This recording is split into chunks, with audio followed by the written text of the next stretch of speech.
Bonsoir à toutes et à tous, très heureux de vous retrouver. Voici les titres de ce lundi. Inondation dévastatrice en Haute-Marne, 66 communes sont impactées par l'orage et la montée des eaux de ce week-end.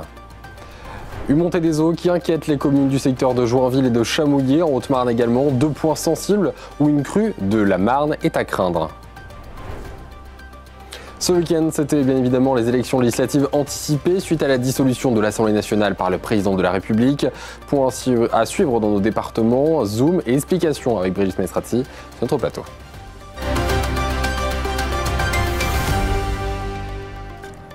Et je vous le disais en titre, 66 communes du secteur de Joinville en Haute-Marne ont été touchées par de violents orages dans la nuit de samedi à dimanche.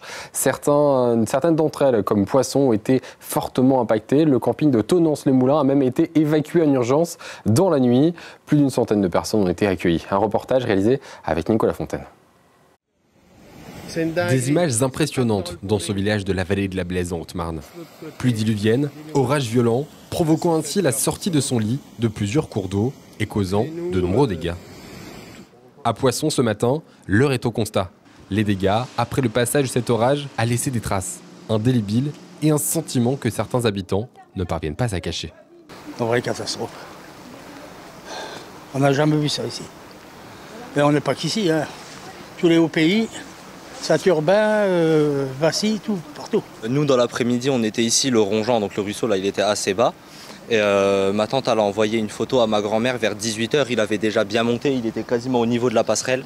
Et à 21 h, elle a appelé ma grand-mère, elle était en pleurs, elle avait déjà de l'eau jusqu'à la taille dans la maison. Et puis au final, c'est monté jusqu'à 1,50 m.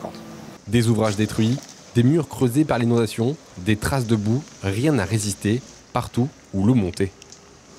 Dans ce garage, l'eau est montée jusqu'à 1,20 m, comme une vague, selon le propriétaire, qui n'a pas pu sauver le contenu, mais a tenté de maintenir la porte d'entrée de sa maison, en vain, face à la force de l'eau.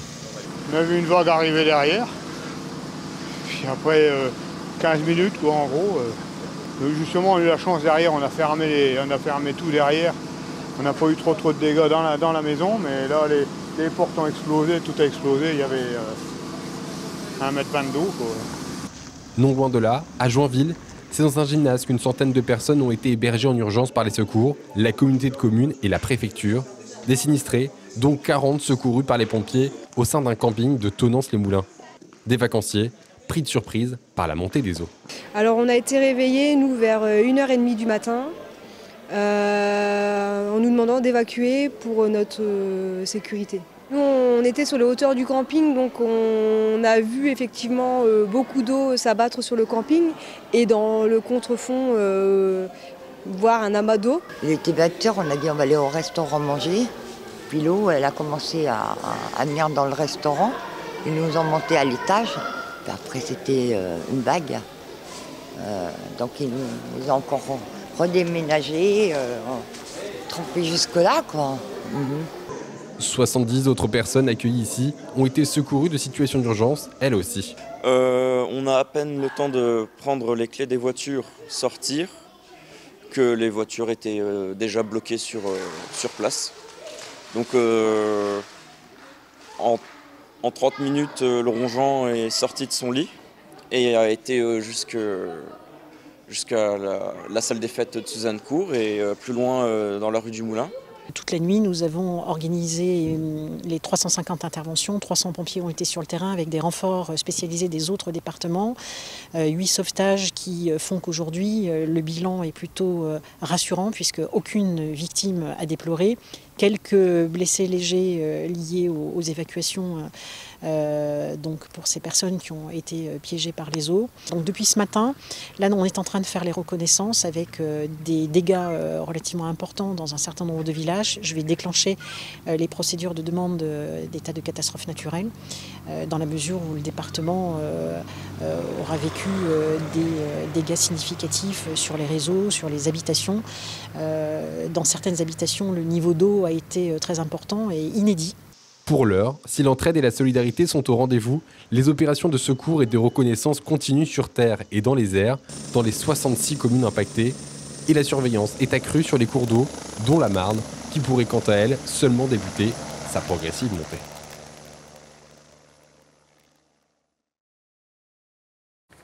Et justement, une montée des eaux qui inquiète à Joinville et à Chamouillé. 2 points sensibles sur le parcours de la rivière Marne-Amont. 2 points presque et malheureusement habitués par la montée des eaux. Regardez ce reportage aujourd'hui de Manon Devontis. 3,06 m, c'est le niveau de la Marne relevé en milieu d'après-midi à Joinville. Une hauteur particulièrement élevée qui nécessite une surveillance accrue de la part de la municipalité. Il va falloir qu'on surveille encore plus cette montée. Revoir à chaque heure la hauteur de crue. Donc là on est autour de 3,10 m alors qu'on avait prévu ce 3,10 m en fin de soirée. Les récentes précipitations ont entraîné une montée rapide des eaux au sein de la capitale du Vallage. Certaines rues sont donc inondées et des déviations sont établies. L'accès au parc du Petit Bois et du Cavet sont d'ailleurs interdits.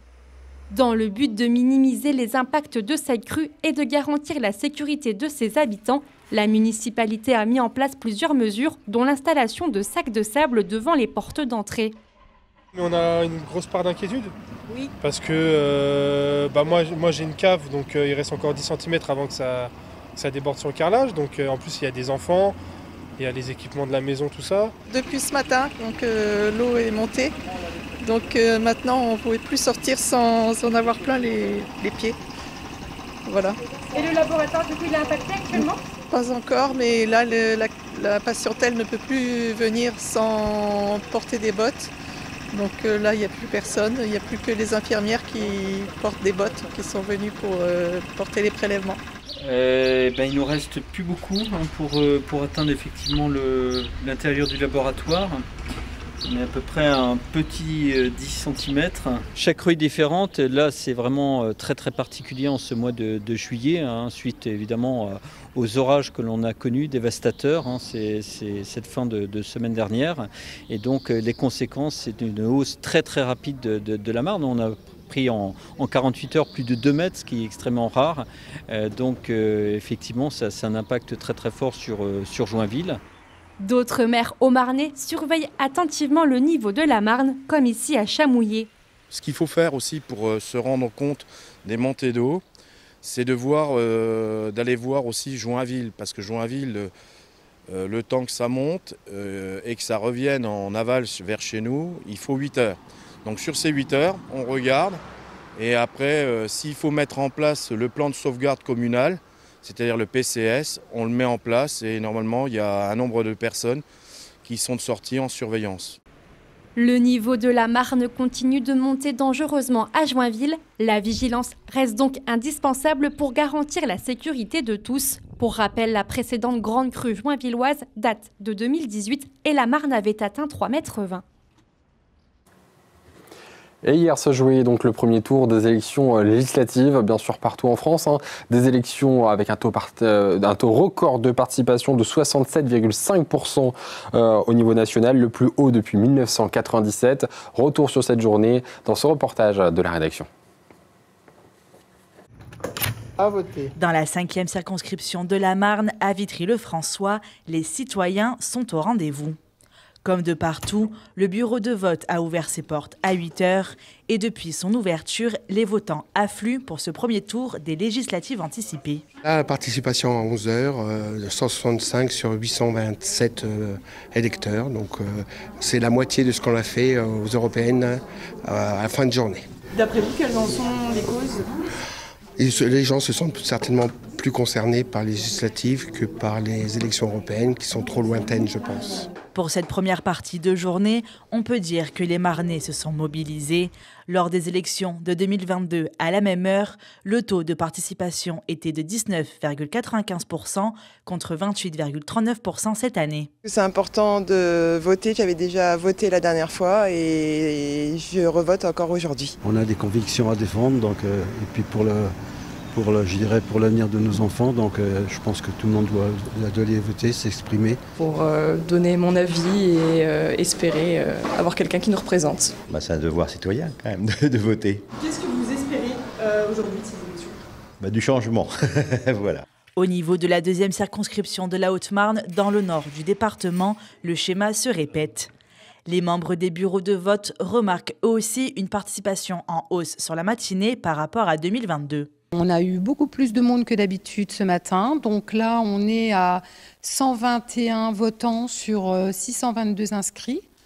Donc c'est quand même plus que d'habitude. Par exemple, aux européennes, on a fini la journée à 152 votants. C'est beaucoup plus qu'il y a 3 semaines, bien sûr pour les européennes, et je crois de mémoire beaucoup plus qu'aux dernières législatives d'il y a 2 ans. À Saint-Dizier, les citoyens ont noté l'importance de ces élections et sont donc venus en nombre dans les bureaux de vote. Je pense que c'est très important d'aller voter parce qu'il faut que tous les Français se mobilisent pour ne pas passer les extrêmes justement. Si on veut rester en République et en démocratie, il faut absolument bloquer les extrêmes. Je pense que c'est un tournant historique dans notre pays, donc du coup c'est important qu'on soit là. C'est pour ça que j'ai ramené également mes enfants pour qu'ils prennent conscience que c'est important.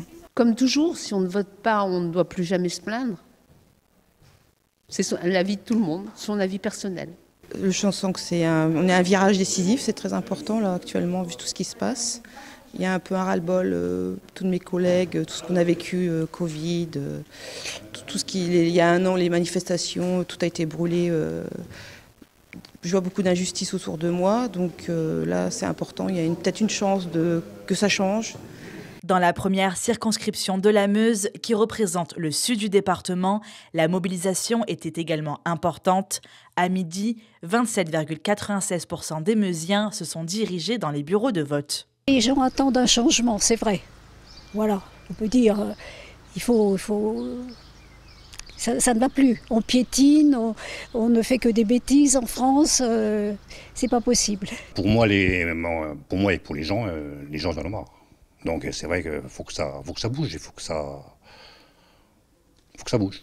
Dans les 3 départements, tous les citoyens se sont donc mobilisés en nombre pour ces élections législatives anticipées. Après avoir entendu tous ces témoignages tout au long de la journée d'hier, Brigitte, tu nous expliques le déroulé de cette soirée. Alors du coup, comment s'est-elle terminée dans la Meuse déjà? Et pour commencer, Antoine, vous venez de l'entendre, pour les Meusiens, cette élection était importante. Et ça se ressent dans le taux de participation. Cette année, on recense 61,35% de votants en fin de journée, contre seulement 38,85% lors des élections législatives de 2022. Dans la première circonscription, qui représente le sud du département, les citoyens avaient le choix entre 6 candidats, dont le député sortant Bertrand Pancher, sous l'étiquette Lyotte, qui a obtenu pour ce premier tour 34,22% des suffrages. Il est donc qualifié pour le second tour. Écoutez sa réaction au micro de Nicolas Fontaine. Département, je le connais par cœur. J'ai fait des très belles avancées dans beaucoup de dossiers importants dans le département. Donc voilà, c'est vraiment l'enjeu demain. Moi, j'invite vraiment nos concitoyens à se mobiliser. On a besoin de personnalités indépendantes, comme moi, plutôt de centre droit, vraiment indépendantes, ancrées sur le territoire, qu'ils connaissent par cœur, parce que c'est comme ça qu'on défend notre département et qu'on défend notre pays. Face à lui, on retrouve Maxime Amblard, candidat du Rassemblement national qui obtient 47,95% des voix. On écoute le candidat en tête et satisfait de ce résultat pour sa première participation au micro de Gaël Bossu. On voit bien que les Sud-Meusiens adhèrent au programme qui est proposé par le Rassemblement national, à ce programme d'espoir qui permettrait de redresser le pays. Et le Sud-Meusien en profitera forcément. Et pour ça, il faut continuer à se mobiliser. Il ne faut pas se reposer sur nos acquis. Et pour le deuxième tour, il faut aller voter. Et il faut vraiment aller voter. Faire des procurations si vous n'êtes pas là, parce que je sais que ça tombe en plein mois de juillet. Et du coup, il faut vraiment aller voter pour permettre d'avoir la majorité absolue à l'Assemblée nationale et d'avoir un gouvernement par le Rassemblement national pour pouvoir mener une politique de redressement de la France. Alors du côté du nord du département de la Meuse, 5 candidats se présentaient. Exactement Antoine, dont le président du conseil départemental, Jérôme Dumont, déjà candidat lors des élections législatives de 2017. Mais un second tour ne sera pas nécessaire dans la deuxième circonscription de la Meuse, puisque la députée sortante Florence Goulet a été réélue avec 50,63% des voix. Écoutez leur réaction au micro de Gaël Bossu. Je suis déçu à titre personnel, mais je suis surtout déçu pour les Meusiennes et les Meusiens parce que le choix qui vient d'être fait n'est pas celui qui va défendre les valeurs que je partage et les valeurs que nous avons besoin de partager dans notre département. Très heureux ce soir de pouvoir continuer mon travail à l'Assemblée nationale en espérant cette fois que nous aurons une majorité absolue avec Jordan Bardella à Matignon parce que nous avons vraiment le souhait d'agir pour les Meusiens, d'agir pour les Français. Florence Goulet, donc élue dans la circonscription, la deuxième circonscription de la Meuse, étiquette Rassemblement national. Et pour les circonscriptions de la Marne, quel est le résultat, Brigitte? Eh bien, Antoine, pour la 5e circonscription de la Marne, qui regroupe plus de 80 000 habitants, les Marnais étaient aussi nombreux à venir voter ce dimanche. En 2022, le taux de participation était de 38,88%, alors que cette année, il est de 59,31% sur tout le département. Cette élection a été jugée importante pour les citoyens. En tout, 4 candidats se sont présentés, dont le député sortant du groupe Lyot, Charles de Courson, qualifié pour le second tour de ces législatives avec 42,67% des suffrages. Il sera face à Thierry Besson, candidat du Rassemblement national. À noter que le candidat Gaël Padiou et son suppléant Régis Deval ont décidé de se désister pour soutenir M. Charles de Courson. Lorraine Florentin et Clément Marco l'ont rencontré après les résultats. J'en appelle à tous les républicains qui partagent ces valeurs républicaines pour, au second tour, bloquer leur voix sur ma candidature.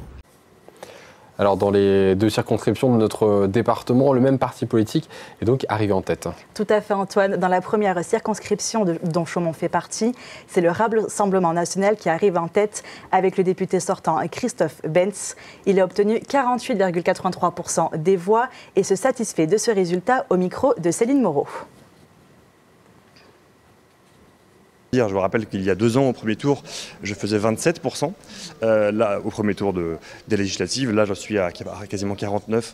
Donc je pense que c'est une marque de confiance qui m'émeut un petit peu, j'avoue. Voilà. Au second tour, on retrouve aussi Bérangère Abba, ancienne députée de 2017 à 2022. Sous l'étiquette Ensemble, 28,05% des Hauts-Marnais de la première circonscription ont voté pour la candidate. Céline Moreau a recueilli sa réaction après l'annonce des résultats. Nous sommes à un moment tout à fait historique et le deuxième tour qui s'annonce, les jours qui viennent, vont être absolument déterminants pour notre département. Nous pouvons largement travailler ensemble à une politique qui soit portée par les différentes sensibilités des différents partis présents en Haute-Marne. À noter que le candidat Benjamin Lambert, qui a terminé 3e lors de ce premier tour et qui a été qualifié pour le second, a retiré sa candidature. Et pour finir, dans la deuxième circonscription, c'est la députée sortante Laurence Robert-Dehaut qui a été élue avec 56,82% des voix sous l'étiquette du Rassemblement national. On note dans tout le département un taux de participation de 55,07%, soit 15 points de pourcentage de plus qu'en 2022. Merci Brigitte pour ce tour dans les 5 circonscriptions donc de la Haute-Marne, de la Meuse, ainsi que la 5e circonscription de la Marne. C'est la fin de ce journal. Demain, rendez-vous à 19h pour une nouvelle édition. Tout de suite, vous avez rendez-vous avec la météo. Très bonne soirée à tous.